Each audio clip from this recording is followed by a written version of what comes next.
तो नमस्कार दोस्तों, कैसे आप सब। मैं आपके लिए लेके आ गया हूँ एक नया वीडियो। इस वीडियो के अंदर मैं आपको फिर से वही जानकारी देने वाला हूँ, नई जो वैकेंसीज आई उनके लिए। तो दोस्तों पहले बात कर लेते हैं डिपार्टमेंट कौन सा है।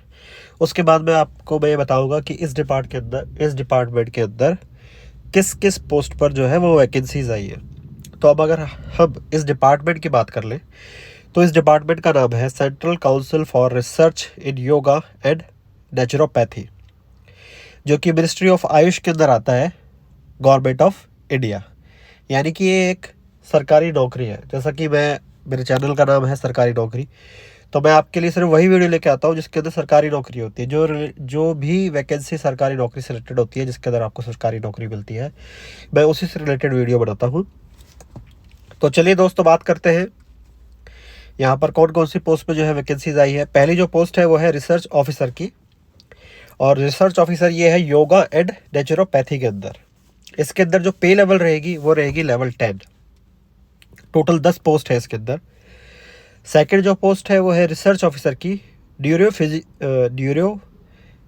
फिजियोलॉजी के अंदर। इसकी भी जो पे लेवल रहेगी वो रहेगी लेवल 10, और इसकी जो टोटल वैकेंसीज है वो है 2। फिर है रिसर्च ऑफिसर लाइफ साइंस की, इसकी पे लेवल 10 रहेगी और टोटल जो वैकेंसीज है वो है 2। चौथी जो वैकेंसी आई है वो है रिसर्च ऑफिसर क्लिनिकल साइकोलॉजी के अंदर, और इसकी जो टोटल पोस्ट है वो है 2, और इसकी जो पे लेवल है वो है लेवल 10। फिर है मेडिकल ऑफिसर के अंदर भी जो पे लेवल है वो है लेवल 10, एलोपैथी के अंदर है ये, और टोटल 2 वैकेंसीज इसकी आई है। फिर है स्टैटिस्टिकल असिस्टेंट, ये है पे लेवल 7 की पोस्ट, और इसके अंदर 2 वैकेंसी आई है। फिर है असिस्टेंट या फिर असिस्टेंट सेक्शन ऑफिसर, लेवल 7 है, 2 पोस्ट इसके अंदर है। फिर है जूनियर हिंदी ट्रांसलेटर, ये है लेवल 6 की पोस्ट, और इसके अंदर जो वैकेंसी आई है वो है 2। फिर उसके बाद में आ जाता है अपना ऑफिस सुपरिटेंडेंट, इसका पे लेवल रहेगा 6, वैकेंसीज है 2। फिर है अकाउंटेंट, इसका पे लेवल है 6, वैकेंसीज है 3। फिर है जूनियर स्टेनोग्राफर इंग्लिश के लिए, तो इसका जो पे लेवल रहेगा वो रहेगा लेवल 5, और जो टोटल वैकेंसी है वो है 1। फिर है एमटीएस की पोस्ट, इसका पे लेवल रहेगा 1, और इसके अंदर जो टोटल वैकेंसी आई है वो है 2। तो चलिए दोस्तों आगे बात करते हैं। इसके अंदर पहले हम देख लेते हैं कि इसकी डेट्स क्या रहेगी। तो देखिए दोस्तों, जो इसका ये एडवर्टीजमेंट रिलीज़ हुआ है 15 जनवरी 2024 को, और जिस दिन ये पब्लिश हुआ है उससे 45 दिन के अंदर अंदर आप इसका जो है फॉर्म अप्लाई कर सकते हैं। यानी कि इसकी जो डेट रहेगी वो रहेगी फरवरी के किसी मंथ में, आखिरी डेट रहेगी इसकी फॉर्म अप्लाई करने के लिए। आप इसके लिए अप्लाई कर सकते हो।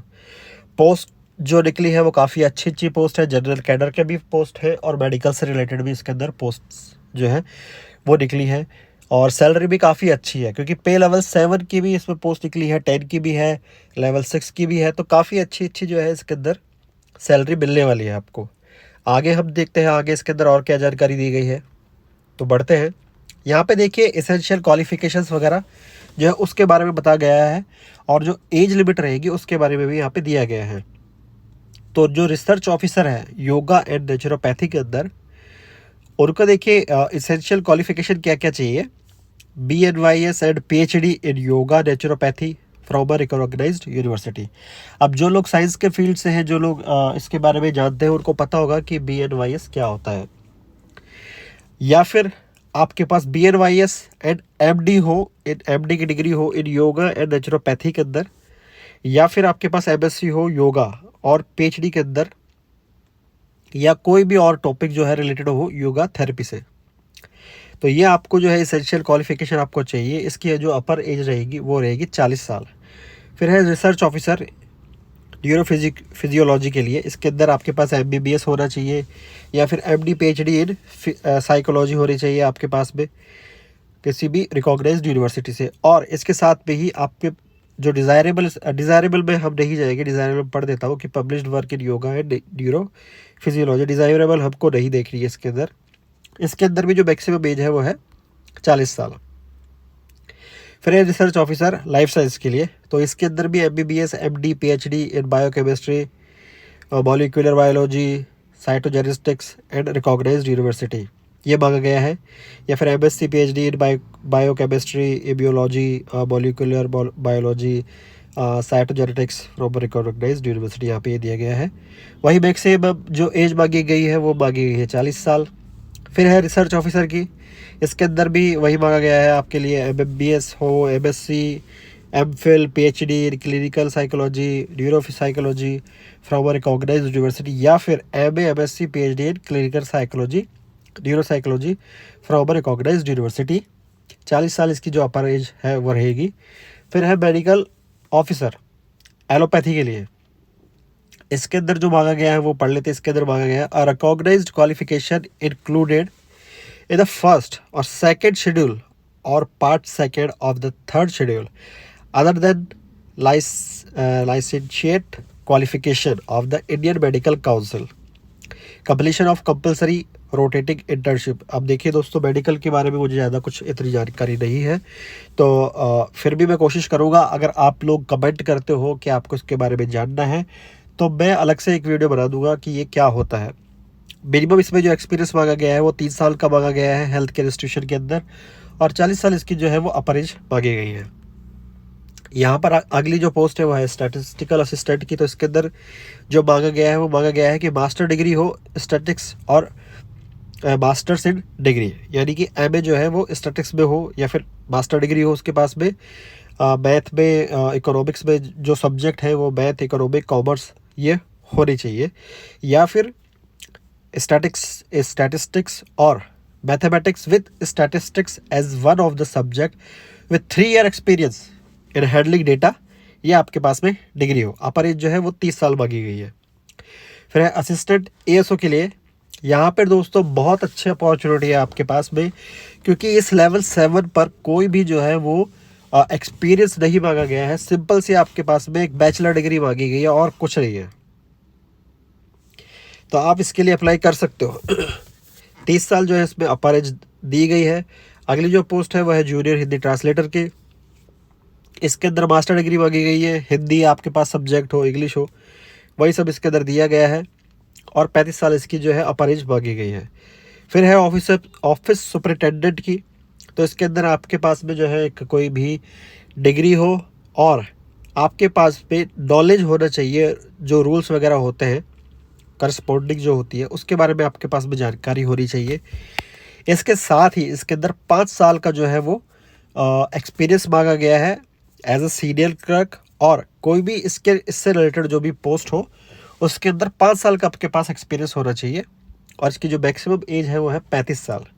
अगली जो पोस्ट है वो है अकाउंटेंट की, तो BCom आपका किया हुआ होना चाहिए या फिर उससे ही मिलता जुलता कुछ। 5 साल का इसमें जो है वो एक्सपीरियंस के अंदर भी मांगा गया है, और 35 साल की इसके अंदर जो है वो अपर एज दी गई है। अगली जो पोस्ट है उसके बारे में हम बात कर लेते हैं, तो वो है जूनियर स्टेनोग्राफर की इंग्लिश के अंदर। तो यहाँ पे मैट्रिक मांगी गई है, मैट्रिक या वैसे ही कुछ हो, स्पीड जो है वो आपकी 80 वर्ड पर मिनट हो और स्टेनोग्राफी में, और 30 से 25 पर मिनट हो टाइप राइटिंग के अंदर, इंग्लिश और हिंदी रेस्पेक्टिवली। डिज़ायरेबल में हमें नहीं जाना है। 30 साल इसकी मैक्सिमम एज दी गई है। फिर मल्टीटास्किंग स्टाफ है, 10th आपकी होनी चाहिए, 10th आपको पास किया हुआ होना चाहिए, और आपको इंग्लिश और हिंदी जो है वो आनी चाहिए रीड करनी, यहाँ पे वो दिया गया है। 25 साल इसकी जो है वो मैक्सिमम एज जो है वो दी गई है। तो ये सभी जो है इस पोस्ट के बारे में हो गए दोस्तों। अब आगे बढ़ते हैं, आगे देखते हैं आगे यहाँ पे और क्या दिया गया है। तो यहाँ पर जो है एग्ज़ाम टाइप दिया गया है। एग्ज़ाम टाइप क्या है, 90 मिनट का जो है रिटर्न एग्ज़ाम होगा, ये यहाँ पे दिया गया है। और एग्जामिनेशन फ़ी क्या रहेगी UR कैंडिडेट के लिए वो दी गई है, तो वो दी गई है 750 exam fees plus 250 for test session, ₹1000 for post at serial number 1 to 5।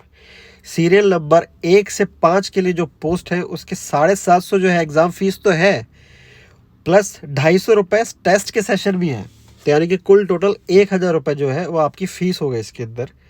Same जो है सीरियल नंबर 1 से 5 के लिए, ये जो पहले थी 1000 रुपये वो थी UR कैंडिडेट के लिए। अब उसके बाद में जितने भी कैंडिडेट हैं जैसे ST SC OBC PWD, तो उनके लिए 500 रुपये। ऐसे ही दूसरा जो हम बात करते हैं सीरियल नंबर 6 से 12 के लिए, यहाँ पर 350 रुपये जो है एग्ज़ाम फीस रहेगी, और 150 रुपये जो है वो टेस्ट सेशन रहेगा UR कैंडिडेट के लिए, तो उनकी टोटल जो फीस हो जाएगी वो हो जाएगी 500 रुपये। ठीक है।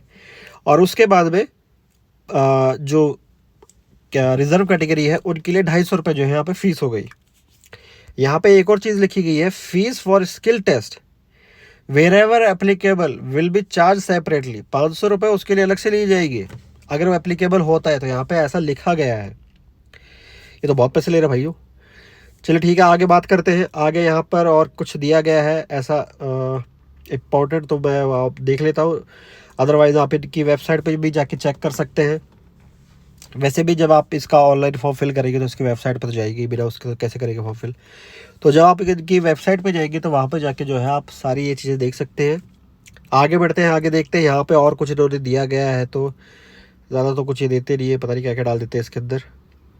आगे बढ़ते हैं और यहाँ पे हाँ, एनओसी जो है यहाँ पे दिया गया है। अगर आप किसी डिपार्टमेंट में पहले से काम कर रहे हैं और जिसके अंदर एक्सपीरियंस मांगा गया है, तो भैया आपको जो है वो एनओसी जो है वो अपने प्रेजेंट एम्प्लॉयर से, प्रेजेंट ऑफिस से, प्रेजेंट डिपार्टमेंट से आपको जो है वो एनओसी ले लेना है।